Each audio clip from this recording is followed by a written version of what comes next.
আলাইকুম, সবাইকে শুভেচ্ছা জানাচ্ছি। মাসুম মাহবুব, দেখছেন ওপেন দ্য ইউটিউব চ্যানেল এবং মাসুম মাহবুব ফেসবুক পেজ।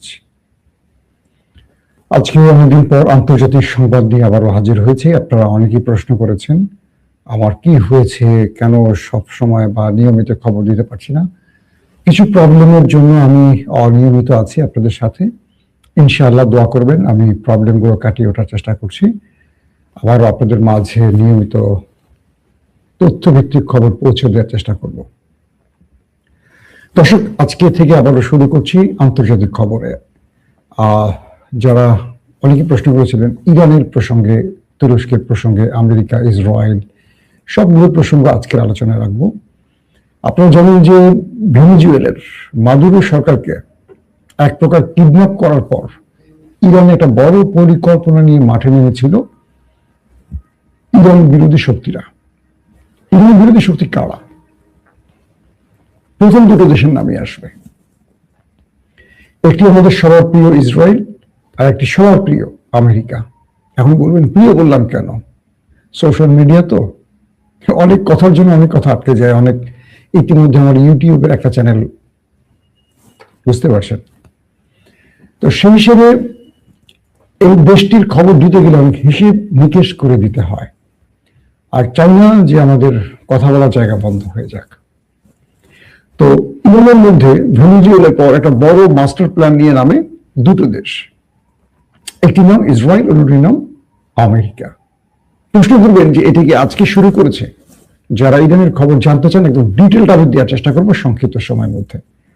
যখন এই দুটো দেশের মধ্যে যুদ্ধ হয়, মনে আছে যে 12 দিনের যুদ্ধ, এই দুটো দেশের যুদ্ধে প্রথমে তারা ধরে নিয়েছিল তারা বিজয় লাভ করবে, কিন্তু ইরান এত বড় প্রতিক্রিয়া দেখাবে এবং সেই দেশটির ভেতরে লন্ড ভন্ড করে ফেলবে, সে দেশটি বোঝে। এরপর তারা ডোনাল্ড ট্রাম্পের হাতে পায়ে ধরে সিজ ফায়ারের মাধ্যমে কোন রকম জীবন রক্ষা করে। ফলশ্রুতিতে আমরা যদি দেখলাম যে এরপর থেকে তারা প্রতিশোধের জন্য মরিয়া হয়ে ওঠে। কিভাবে প্রতিশোধ নেওয়া যায়? প্রতিশোধের জন্য তারা প্রথম চেষ্টা করে ইরানের রেজিম চেঞ্জ ঘটাতে। আপনারা জানেন প্রথম যে অ্যাটাকটি করেছিল দখলদার শক্তি, ইরানের 20 জন হাই অফিসিয়ালকে তারা হত্যা করেছিল। সেনাবাহিনীর প্রধান, আইআরজিসি প্রধান, গোয়েন্দা প্রধান, বিমান বাহিনী প্রধান সহ পরমাণু বিজ্ঞানীদের একদম টার্গেট 20 জনকে শহীদ করে দেশটা। এরপর তারা রেজিম চেঞ্জের জন্য আয়াতুল্লাহ আলী খামেনিকে টার্গেট করে। সেই সময়টা আয়াতুল্লাহ আলী খামেনিকে সর্বোচ্চ নিরাপদ স্থানে সরিয়ে নেয় একটি স্পেশাল টিম, যেটি ইরানের সেনাবাহিনী বা কুদস ফোর্স বা আমরা যেটা বলি আইআরজিসি, আরো অনেক টিমের সদস্যদেরকেও জানানো হয় না। কারণ বিশ্বাসঘাতকদের অবস্থান কত দূর গেছে এটা ইরান সরকার বুঝতে পারে না প্রথম আক্রমণের পর। কারণ প্রথম যে আক্রমণটি ইরানে হয়েছিল সম্পূর্ণ সেটি করেছিল একটি বিদেশি এজেন্সির ইশারায়। তো সেখান থেকে ইরান রক্ষা পায়। এরপর সেই প্রধান দেশ দুটো ইরানের রেজিম চেঞ্জের জন্য নানান রকম পায়তারা করে। সেই পায়তারা সর্বশেষ খেলাটি শুরু হয় এই নতুন বছরে। পুরো ইরানে অর্থনৈতিক মন্দার জন্য, অর্থনৈতিক বিভিন্ন অনিয়মের জন্য বা অর্থনৈতিক যে মন্দভাব বা ব্যবসা বাণিজ্যের বা দ্রব্যমূল্যের ঊর্ধ্বগতি সবকিছুর জন্য সরকার বিরোধী একটা আন্দোলন শুরু হয়। এবং সেই আন্দোলনটা এত ভয়াবহ হয় যেটা পৃথিবীর কেউ কল্পনা করতে পারবে না। কি দেখা যায়? সরকারি বাহিনীর বিরুদ্ধে সরাসরি অস্ত্র হাতে তুলে নেয় আন্দোলনকারীরা। বাংলাদেশে আমরা দেখেছি ছাত্র বিপ্লব হয়েছে বা 24শে বিপ্লব, আমরা দেখেছি ছাত্ররা জীবন দিয়েছে কিন্তু পুলিশের গায়ে একটা গুলি করেনি, অস্ত্র নিয়ে নামেনি তারা। কিন্তু পরক্ষণে সবাই যখন পালিয়ে গেছে, যেসব খুনি পুলিশ প্রকাশ্যে অজস্র মানুষ মেরেছে, বিক্ষুব্ধরা থানাতে আক্রমণ করেছে, কিছু পুলিশ মারা গেছে। কিন্তু আন্দোলন চলাকালীন আপনারা কেউ কোনো টেলিভিশনে দেখেননি একটি পিস্তল বা বন্দুক ব্যবহার করেছে আন্দোলনকারীরা। জীবন দেওয়ার দৃশ্যই আমরা দেখেছি। কিন্তু ইরানে নিরাপত্তা বাহিনীকে টার্গেট করে আক্রমণ করছে এখন আন্দোলনকারীরা। প্রশ্ন হলো আন্দোলনকারীরা নিরাপত্তা বাহিনী বা রাষ্ট্রের ক্ষতি করছে কেন? খেয়াল করবেন, হাসপাতালে আক্রমণ, মসজিদে আক্রমণ, ব্যবসা প্রতিষ্ঠানে আক্রমণ, বিভিন্ন সরকারি যে ভবন, গুরুত্বপূর্ণ ভবন, জরুরি সেবার জন্য ফায়ার ব্রিগেড, এই থানা, এই জিনিসগুলোকে টার্গেট করছে।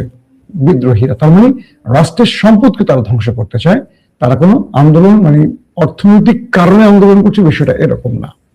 তার মানে এখানে একটা নেপথ্যের খেলোয়াড় আছে বা খেলা মানুষ আছে। এরপরে কি দেখা গেল যে আন্দোলনকারীরা সশস্ত্র হলো কিভাবে? বিভিন্ন জায়গা থেকে কয়েকটা টিম ঢুকলো, 15 জন, 20 জন, 30 জন, 40 জন করে টিম। এই টিমগুলো প্রত্যেকের হাতে রয়েছে আগ্নেয়াস্ত্র, হিউজ অস্ত্র, মানে গোলা বারুদ পৌঁছে গেছে। সেনাবাহিনী কি বলে, নিরাপত্তা বাহিনীর সাথে তারা লড়াই করছে।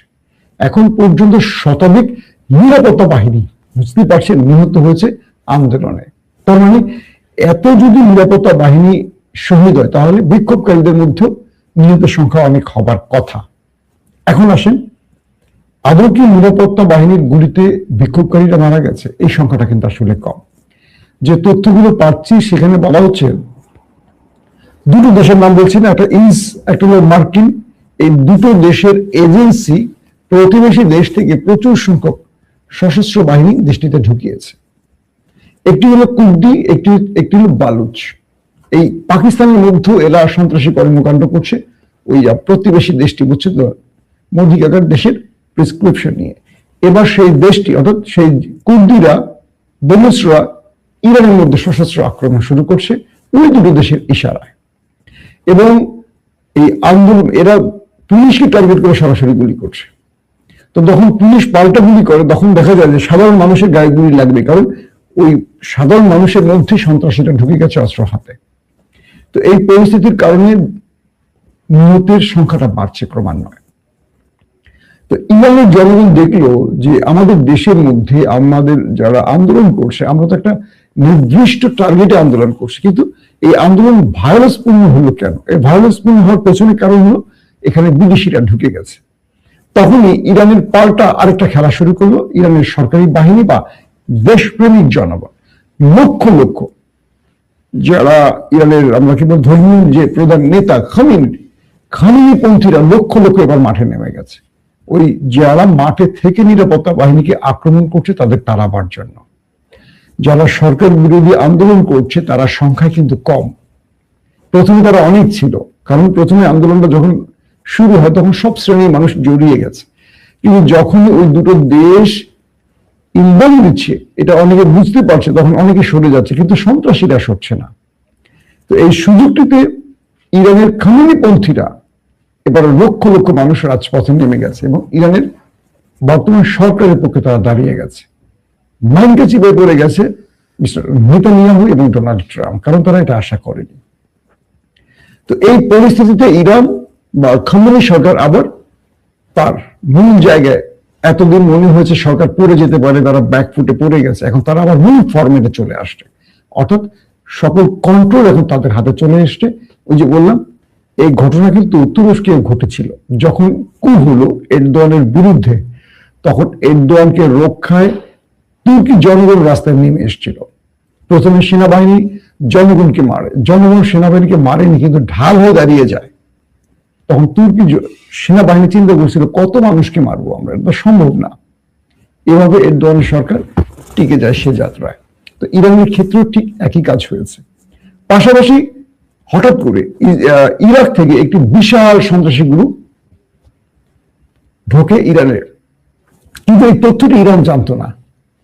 এদেরকে দুটো রাষ্ট্র অস্ত্র অর্থ দিয়ে ট্রেনিং দিয়ে ইরানের ভেতরে পাঠিয়েছে খামেনি সরকারের পতনের জন্য। ওই দেশ দুটোর কথা বলছি যাদের নাম প্রথমে বললাম। তারপরে কি করে, তারা দেশে ঢুকবে, কিন্তু এই তথ্যটি জেনে যায় তুরস্কের গোয়েন্দা সংস্থা MIT, মিল্লিক ইস্তেকবারাত তেশকিলাতি। তো এই MIT তারা যখন এই তথ্যটি পায়, তারা পুরো এই গোয়েন্দা টিমটি, MIT গোয়েন্দা টিমটি সেই সশস্ত্র গ্রুপটিকে টার্গেট করে। কোথায় যাচ্ছে, কখন যাচ্ছে, কি করছে, তাদের কারা অর্থ দিচ্ছে, কে অস্ত্র দিচ্ছে, পুরো বিষয়টি MIT প্রতি মুহূর্তে আপডেট দিতে থাকে ইরানের গোয়েন্দা সংস্থাকে। কারণ ইরান তুরস্ক তাদের মধ্যে অনেক অভ্যন্তরীণ লড়াই আছে, সীমানা বলি, বিভিন্ন গোষ্ঠী কুর্দি সংশ্লিষ্টতা নিয়ে, সিরিয়া ইস্যুতে অনেক রকম আছে। কিন্তু ইরান এরদোয়ান বিরোধী, ইরান কিন্তু এরদোয়ানের পতনে মার্কিনের মতোই এরদোয়ানের নির্বাচনের সময় প্রচুর প্রোপাগান্ডা ছড়িয়েছে এই ইরান। কিন্তু এরদোয়ান বারবারই বন্ধু হয়ে দাঁড়াচ্ছে ইরানের পাশে। যখন এই বিশাল সশস্ত্র বাহিনীটি ইরানে ঢুকে একটা বিশাল মানে হত্যাযজ্ঞ চালানোর প্ল্যান করেছে ওই দুটো রাষ্ট্রের ইশারায়, তুরস্ক ইরানের হয়ে এই খামেনি সরকারকে টেকাবার জন্য তার পুরো ইন্টেলিজেন্স ব্যবহার করে পুরো তথ্য দিয়ে সেই টিমটাকে একেবারে ইরানের হাতে তুলে দেয়। এবং বলা হচ্ছে সেখানে ইরানের নিরাপত্তা বাহিনীর সাথে সেই সশস্ত্র বাহিনীর বিশাল একটা যুদ্ধ হয় এবং সেখানে উভয় পক্ষের, তবে সন্ত্রাসী গ্রুপের বা সশস্ত্র বাহিনীর প্রচুর সংখ্যক সদস্য নিহত হয়। শুধু এখানে থেমে নেই ইরান তুরস্ক সীমান্ত এবং ইরাক সীমান্ত। দেখেন এই ইরাকেও ইরানের সাথে তুরস্কের বিরোধ আছে এই কুর্দি টুর্দি বিভিন্ন বিষয় নিয়ে, অথচ এই ইরাক থেকেই এমআইটি তথ্য দিল ইরানকে রক্ষায়। ইরানের আসলে এখানে একটু বুঝতে হবে এই শিয়া জাতিকে যে তোমরা সুন্নিদের যতই শত্রু ভাবো, সুন্নিরা শত্রু হয় না কারণ সুন্নিরা সবারই বন্ধু হয়। তো এরদোয়ান সরকার তার সর্বোচ্চ ইন্টেলিজেন্স ব্যবহার করছে ইরানকে রক্ষা এবং ইরানের খামেনি সরকারকে বলে দিয়েছে তারা তাদের সর্বোচ্চ সহযোগিতা করবে ইরানকে রক্ষায়। যে কারণে আপাতত ওই যে দুটো দেশের কথা বললাম তারা সফল হতে পারছে না ইরানে গেলে বিষয়টি।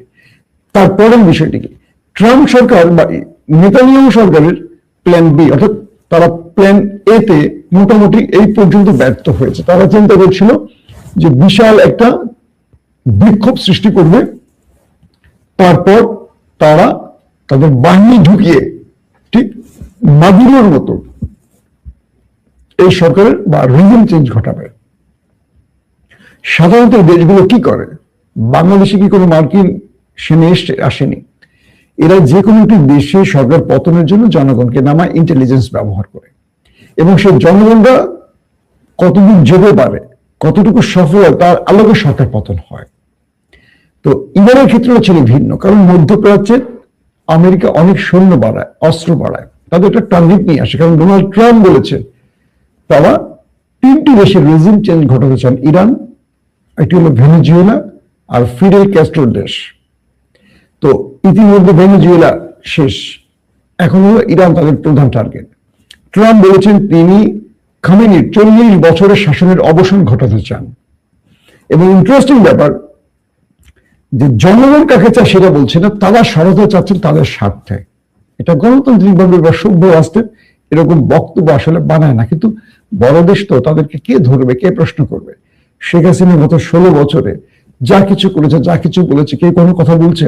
বলেনি। কিন্তু দেখবেন উগ্রবাদ জঙ্গিবাদের তকমা কার ঘরে? বিএনপি জামাতের ঘরে।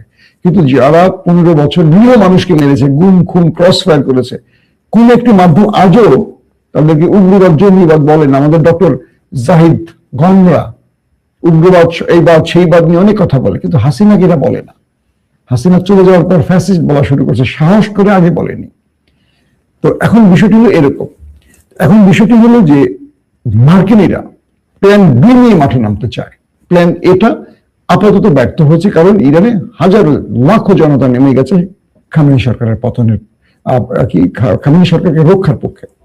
এখন বলা হচ্ছে যে ইরানের ভিতরে আরো এজেন্সি ব্যবহার করে আরো সশস্ত্র বাহিনী ঢুকিয়ে আরেকটি বড় ম্যাচাকার করতে চায় সেই দেশ দুটো, এবং তারা সেই এটাকে যেহেতু জনগণকে সম্পৃক্ত করে সফল হতে পারেনি, সেহেতু তারা এখন ইরানের মধ্যে একটা অর্থনৈতিক ক্ষতি সাধন করবে।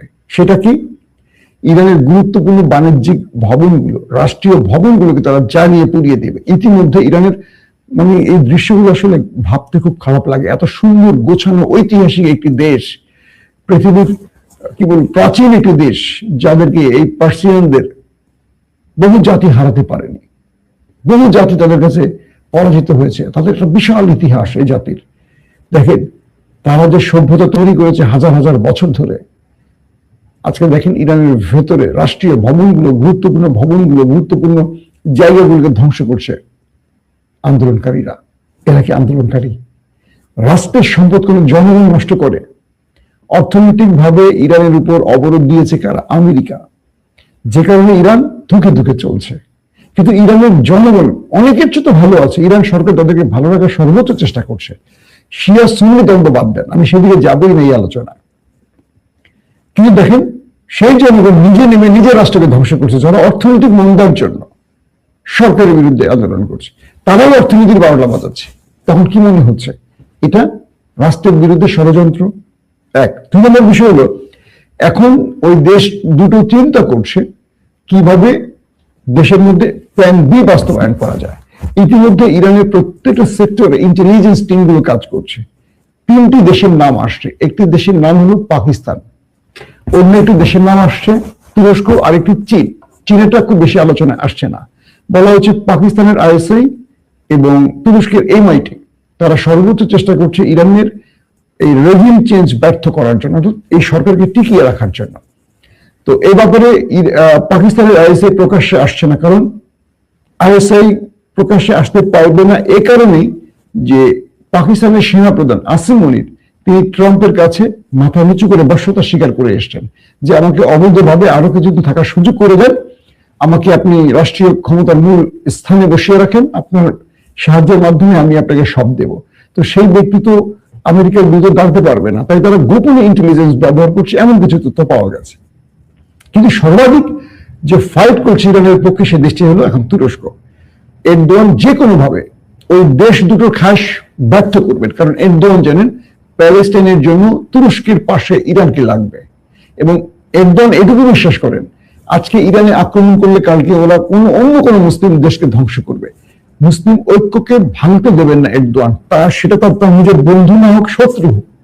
ইরান তাদের শত্রু বা বন্ধু সেটা সেই বিবেচনা তুরস্ক করছে না, তাদের রক্ষার বিবেচনাটা তুরস্ক করছে। তো এই পরিস্থিতিতে এখন দেশ দুটো ওই দেশ দুটো নতুন নতুন প্ল্যান নিয়ে আসছে। তবে আপাতত দৃষ্টিতে মনে হচ্ছে ইরান বড় ধাক্কা মোকাবেলা করতে পেরেছে। কিন্তু রাষ্ট্রের ভেতরে বলা হচ্ছে যে এখন পর্যন্ত ইউরোপীয় বিভিন্ন দেশ, যেমন ইরান সরকার ইন্টারনেট বন্ধ করে দিয়েছে, স্টারলিংক, ইলন মাস্কের যে স্টারলিংক, এটার রিসিভার গোপনে ইউরোপীয় রাষ্ট্রগুলো যারা ইরানের তাদের এম্বাসি আছে তারা সেই স্যাটেলাইট গুলো পৌঁছে দিচ্ছে, যাতে করে সন্ত্রাসীরা স্টারলিংক ব্যবহার করে ইরানের মধ্যে আরো বড় ষড়যন্ত্র, আরো বড় কি বলবো অঘটন ঘটাতে পারে। চিন্তা করেন, এগুলো আমরা তুর্কি সিরিয়াল গুলো দেখতাম, আব্দুল হামিদ দেখছেন যারা, যে এই ইউরোপীয় এম্বাসি গুলো ইরানে বসে তারা সকল নীতিমালা ভঙ্গ করে তারা কি করছে, দেশের বিরুদ্ধে যারা রাষ্ট্রদ্রোহী কাজ যারা করছে, রাষ্ট্র ধ্বংস যারা করছে, যেসব ব্যক্তিরা সংগঠন গোত্রগুলো তাদেরকে স্টারলিংকের সহযোগিতা করছে গোপনে রিসিভার এনে, তারা অস্ত্র পৌঁছে দিচ্ছে, অর্থ পৌঁছে দিচ্ছে। কি করে এই সরকার পতন হয়? অর্থাৎ এই ইউরোপীয়রা আবারও সেই আগের চেহারা ফিরে যাচ্ছে। যখন একটি ইসলামিক সরকার বা ওই পশ্চিমাদেরকে চোখ রাঙিয়ে দিতে পারে এমন সরকার প্রতিষ্ঠিত হয়, তখন তারা একাট্টা হয়ে যায় সবাই। দর্শক, এই পরিস্থিতিতে ইরানের আরো সতর্ক থাকতে হবে। ইরানকে তার প্রক্সি কমিয়ে তার রাষ্ট্রের ভেতরে নিরাপত্তা বাড়াতে হবে। পৃথিবীর বহু দেশে ইরান তার প্রক্সি বাহিনী সেট করে অনেক কিছু করছে, কিন্তু নিজের রাষ্ট্রের ভেতরে অনেক সময় তাদের সিকিউরিটি এই দুর্বলতাগুলো আমাদের চোখে পড়ে, তাদের ইন্টেলিজেন্স ফেল গুলো আমাদের চোখে বারবার পড়ে, তাদেরকে রক্ষায় বারবার তুরস্ক এগিয়ে আসতে হচ্ছে। তাদের প্রেসিডেন্ট কি বলে, তাদের পররাষ্ট্রমন্ত্রী আমির আব্দুল্লাহিয়ান, প্রেসিডেন্ট ইব্রাহিম রাইসির মতো লোককে হেলিকপ্টার ক্রাশে হত্যা করা হয়। তাদের দেশে রাষ্ট্রীয় মেহমান ইসমাইল হানিয়াকে হত্যা করা হয়। তাদের সমস্ত পারমাণবিক বিজ্ঞানী, সেনা প্রধান, গোয়েন্দা প্রধান অনেকেই মারা গেছে এই অ্যাটাকে, শুধু বিশ্বাসঘাতকদের কারণে। তারা নিজের রাষ্ট্রের ভিতরে নিরাপত্তা তৈরি না করে তারা বিভিন্ন দেশে প্রক্সি বাহিনী ব্যবহার করে তারা উপমহাদেশে, বা এক কথা উপমহাদেশ তো না, মধ্যপ্রাচ্যে মরল হতে চাইছে। এখান থেকে ইরানকে সতর্ক হতে হবে। এই কথাটুকু ইরানের বিপক্ষে গেলেও বলতে হচ্ছে, কারণ এই যে কদিনে অনেক রাষ্ট্রীয় সম্পদ ধ্বংস হয়েছে, মানুষ মারা গেছে, এটা আসলে মেনে নিতে আমাদের কষ্ট হচ্ছে। দর্শক, একটি কমেন্ট করবেন যে ওই দেশ দুটোর খাস আদৌ পূরণ হবে কিনা, ইরানের পক্ষে আমাদের দাঁড়ানো উচিত কিনা, অবশ্যই আপনাদের কমেন্ট আমি দেখার চেষ্টা করব। প্রত্যেকে ভালো থাকবেন। আল্লাহ হাফেজ। ওপেন দাইস মানে সত্যকে সত্য বলা, মিথ্যেকে মিথ্যে বলা। আমরা শোনা কথা নয়, চোখে যা দেখি তাই বলি।